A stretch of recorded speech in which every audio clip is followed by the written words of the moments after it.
Wow, we really had a lot of confirmation about stuff that I was theorizing about in this chapter. So, starting off with another flashback with Rudo and Ragdo.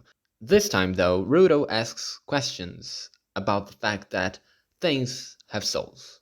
He says that he talked about it to someone, some bully, and the bully bullied him because he believed in such a fairy tale.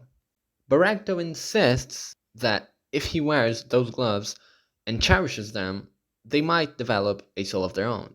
And Rudo just accepts it like it's the pure, most honest truth there is.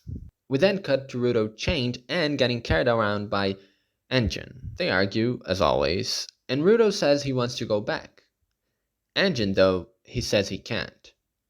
It is hard to go back, and he also says that the sky, which is how they refer to the city, is always moving places. So let me get this straight.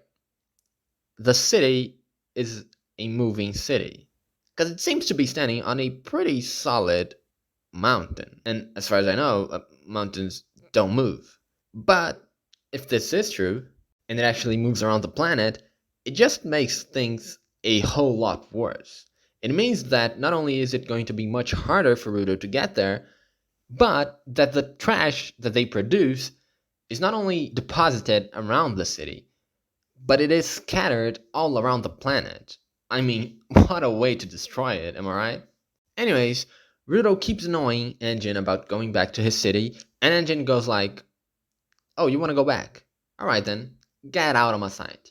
And he throws them to a bunch of people who live in the Undercity. These guys, they seem to be really nice to Rudo at first sight. They seem to be in awe of the people who come from the sky. And these people here only prove another theory that there is actually a civilization here. These people, they live here, they eat here, they do stuff here, they work here, and they live off of the trash that was thrown here by those damn people from the sky. And quickly they turn from very nice and friendly to locking Rudo up on their truck to sell him for money. Not only his clothes, not only his shoes, not only his gloves, but also his entire body. His flesh, his blood, his organs, everything is going to be sold for a lot of money. And then, as one of the guys tries to feed Rudo so that he won't starve, Rudo bites his fingers off. And this was really cool because I thought he was going to bite the bones off with the fingers. But he didn't. He only bit off the flesh. And as soon as he does that, he also breaks free from the chains, and his gloves, they radiate a really, really cool and strong black energy from them and allow Rudo to just fight everybody. He grabs the chains and uses them as weapons, and they turn into some Ghost Rider kind of thing that he uses to fight, and the chains are cool as fuck. They're black, they're really nice, they have spikes all around them, and they're strong, and Rudo can control them, it seems, pretty easily. So he keeps fighting them, but one guy is able to take the chains off of his hands. And as he does that, everybody goes like, "Oh yeah, we're safe now because people can only use one weapon." So apparently, this power system, you can only use one weapon. You cannot use more than one. So characters like Engine can only use his umbrella. And Rudo would only be using his chain, apparently, even though the chain is not the thing that has the soul, but his gloves are. So I'm not sure how to feel about this. But anyways, he grabs a tire from the ground, and lo and behold, the tire turns into a Ghost Rider tire, and he uses it as a weapon against the guys, and he wins. He wins the fight. But Engine stops him before he kills everybody, and asks him to join his little club, his little Trashman club. And Rudo just says no. So the one thing that got me thinking about this chapter is how they say that Rudo uses two different weapons when he was only supposed to be using one. Now, my thing with this is, in my perception, the weapon is the thing with the soul. So in Rudo's case, his gloves have souls, and they would be his weapon.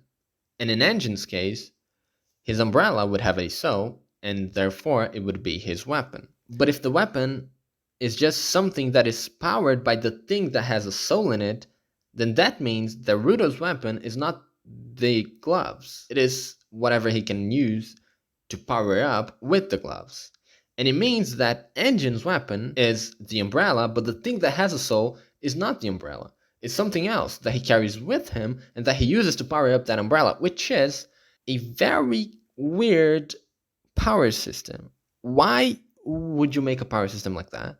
It is so complicated, so hard to understand, and it makes no sense. It's just much easier to have the thing with the soul be the weapon.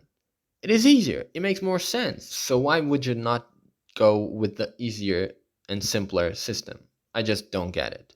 But anyways, it is amazing. Everything is going really great. The plot is nice. The powers are nice. The environment is really nice. And the characters are really good. And the art, of course, is outstanding. And if you want to check out the art, go to whatever Shueisha uses to distribute the manga around the planet and check it out there, because I'm not trying to get a strike on my channel again. Thank you for watching. I really appreciate you here. And I hope you come back next week when I'll have another review of another chapter of Gachiakuta. Stay chill, and I'll see you next time.